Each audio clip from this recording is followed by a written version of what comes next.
السلام عليكم ورحمة الله وبركاته. هزوا الفلون تو الموند، صباح الخير على الجميع. نتمنى كاع تكونوا بخير وعلى خير. بون خوتي، كاين واحد السوجي راه يدور بزاف هنا في اليوتيوب، في الصحافة الجزائرية اكسيتيرا، sur le retour du français Nabil Fekir. Ça veut dire, il parle de retour alors que il n'y a pas eu de venue. دونك اللاعب الفرنسي نبيل فقير عم يتكلموا عليه، يقول لك il a joué 2 matchs amicaux donc il pourrait redevenir algérien. خوتي، راني je choisis bien mes mots, hein. Je pense que vous l'avez compris في le début تاع la vidéo تاعي. دونك هنا غادي نعطيكم لمحة صغيرة على لو فيطون اللي انتهى كمل، بكم مسلسل يبدا ويكمل. غادي نعطيكم لمحة قصيرة تسمعوا معايا، ومن بعد on fait une petite conclusion sur le joueur français Nabil Fekir. تفضلوا معايا خوتي ومن بعد نتحدثوا.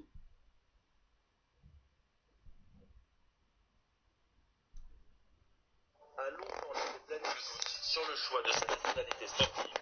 Voici ce qu'il déclarait aux médias algériens l'été dernier encore. Je pense que je suis très fier d'être algérien. Et voilà, pourquoi pas un jour rejoindre cette équipe nationale. Ce serait mon plus grand rêve. L'automne suivant, le joueur répondra pourtant favorablement à la convocation de l'équipe de France Espoir pour disputer avec elle les matchs de barrage de l'Euro 2015. Mais son père, chez qui Nabil Fekir vit toujours à Dessine, dans la banlieue lyonnaise, souhaite voir son fils jouer avec l'Algérie et fait passer ce message dans les médias locaux. La pression s'accentue autour du joueur de 21 ans, tiraillé entre ces deux nationalités. Une confusion illustrée brutalement lors d'une folle journée. Le vendredi 6 mars dernier, aux alentours de 13h, Nabil Fekir appelle Christian Gourcuff, le sélectionneur français des Fennecs, pour lui annoncer son désir de rejoindre la sélection algérienne. Dans la foulée, le nom de l'attaquant lyonnais est inscrit sur la liste élargie de joueurs présélectionnés pour un stage au Qatar. Il prévient son nouvel agent Jean-Pierre Bernès, en vacances au ski ce jour-là, et Bernard Lacombe, le conseiller de Jean-Michel Aulas. Les deux hommes tombent des nues, l'information se propage. J'ai été extrêmement surpris quand le matin j'ai appris ou j'ai lu qu'il avait choisi l'Algérie, parce que tout ce que me disaient les autres joueurs depuis 15 jours, dans le vestiaire, c'était non, il va choisir la France, il va choisir la France. Alors c'était pas sûr à 100%, on pouvait pas l'écrire, et puis il fallait respecter le délai qu'il avait choisi. Mais tous les signaux, c'est la France. Donc dès que j'ai su qu'il avait choisi l'Algérie, j'ai passé 2-3 coups de fil, et très vite on m'a dit non, c'est pas sûr, il faut attendre. En début d'après-midi, on a su qu'en fait il avait un petit peu appelé l'OL pour dire je crois que j'ai fait une connerie. Donc voilà, on a su très vite ça a basculé. Jean-Pierre Bernès, qui est aussi l'agent de Didier Deschamps, active ses réseaux. Le sélectionneur, ainsi que Noël Le Graët, contacte le joueur dans l'après-midi. Le résultat est presque immédiat. Le joueur rappelle Christian Gourcuff et lui annonce sa volte-face.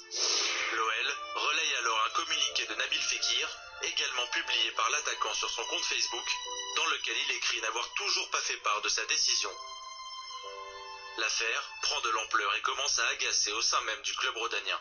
Qu'il se fasse plus discret dans les médias, lui et son entourage, et qu'il fasse plus parler ses pieds que s'exprimer dans la presse.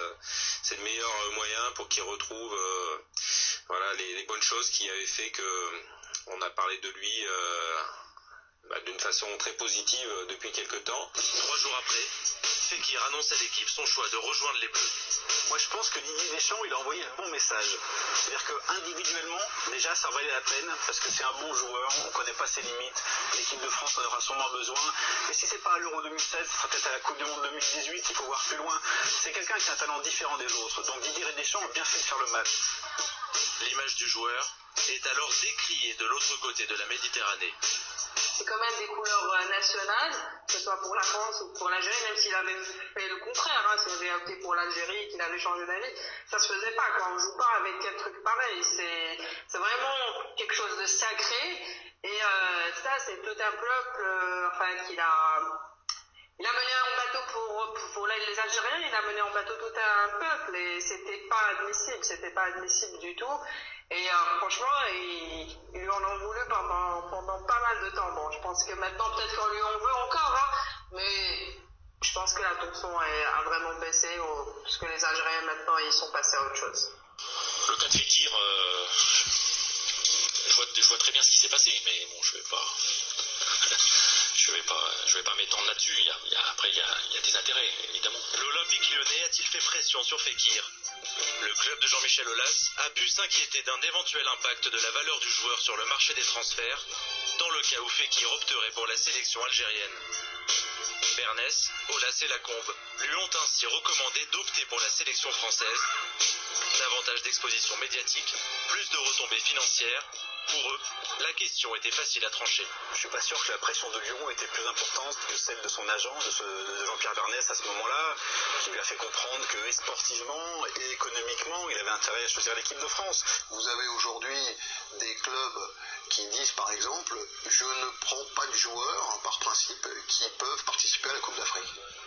Parce que je sais que une fois tous les 2 ans, le gars il va partir 1 mois et demi en janvier-février. Donc je fais ce choix-là, il y en a qui le font. Bon, خوتي راكم راني سمعتكم à peu près l'essentiel de ce qui s'est passé. Les supporters algériens savent ce qu'il s'est passé. Les supporters algériens ont suivi, je dirais, l'évolution de ce feuilleton-là, les déclarations de son père, de son grand-père, les déclarations de Gourcuff, de Rourawa, les déclarations des différents journalistes ou la mass média français. المهم خوتي علاش بغيت نسمعكم هادشي. السيد هذا ما تخفاش عليكم, il a choisi l'Algérie, il a couru vers l'Algérie نهار اللي ما كاش معروف, ونهار اللي نعرف غير شويه باع l'Algérie, باع l'équipe algérienne, باع les drapeaux nationaux, parce que s'il choisissait l'Algérie ما يروحش un grand club, parce que le manager تاعو Bernès, le corrompu, Jean-Pierre Bernès خوتي, c'est l'affaire Valenciennes OM, c'est les transferts اللي مشكوك فيهم مع l'Olympique de Marseille, c'est aussi le manager تاع l'entraîneur de l'équipe de France, Didier Deschamps. Donc خوتي قلناها باللي الفريق الوطني اختيار تاعو يكون بالقلب, يعني نداء القلب. هاد السيد هذا il a dribblé carrément les sentiments d'un peuple, les sentiments d'une équipe nationale, d'un drapeau.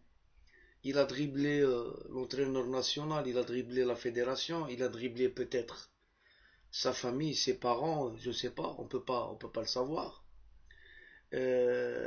Juste pour du fric, juste pour une carrière professionnelle. باش نكون واضح مع الناس, il y a des joueurs binationaux qui ont choisi directement la France, et ils l'ont dit. Vous avez la déclaration de Karim Benzema qui a dit, moi je choisis la France sportivement, mais le cœur est algérien. Personne n'a, يمكن الناس ما وافقوش, mais personne ne l'a, حتى واحد ما قضى عليه ولا ما سبوه ما هذيك. Il y a beaucoup d'exemples. Ce joueur-là, pour moi,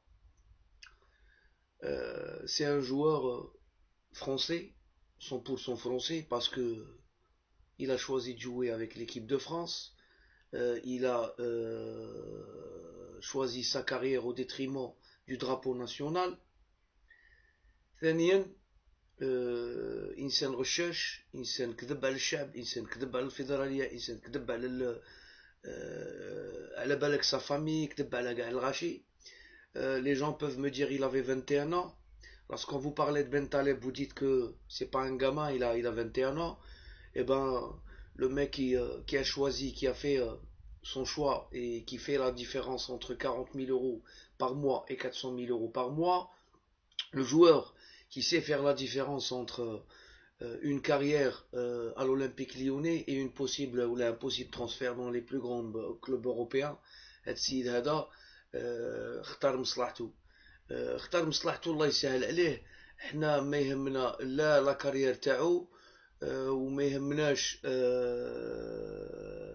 واش يقول باباه ولا واش يقول جدو, احنا يهمنا واش صرا. دونك خوتي, le joueur français Nabil Fekir غير مرغوب فيه بالنسبة ليا كمناصر للفريق الوطني. هاد joueur pour moi n'existe plus. هاد joueur pour moi nakira. Tu peux avoir du talent, tu peux avoir un avenir radieux, mais si tu n'as pas de parole, si tu n'as pas de dignité, ben tu n'as rien à faire dans une équipe algérienne. Je termine avec cette photo-là. Ça, c'est la blessure de Nabil Fekir. Vous savez, une blessure le Meydan Riyadi, donc au football, rupture du ligament, fracture du péroné, je ne sais pas quoi, ça peut guérir par exemple en un laps de temps, ça veut dire 6 شهور, 8 شهور, 4 شهور, et tu peux te rétablir. Par contre, la blessure qu'a causé Nabil Fekir, son entourage et ce qu'il a fait, ne guérira jamais. Cette blessure, non seulement ne guérira jamais, mais elle a carrément gangréné, et le supporter algérien, le supporter algérien, ça veut dire ما بقاتش صلة بيناتنا وبين هذا اللاعب. هذا رأيي الخاص خوتي، يمكن توافقوني يمكن ما توافقونيش. On n'a pas besoin de ce joueur. C'est un joueur اللي هو بغى يجي ومثل علينا. Donc il y a pas, cette polémique n'a pas lieu d'être. Sur cela, salam alaikum wa rahmatullahi wa barakatuh. Azul Fallou tout le monde. Sabah al khair al jami' et à la prochaine.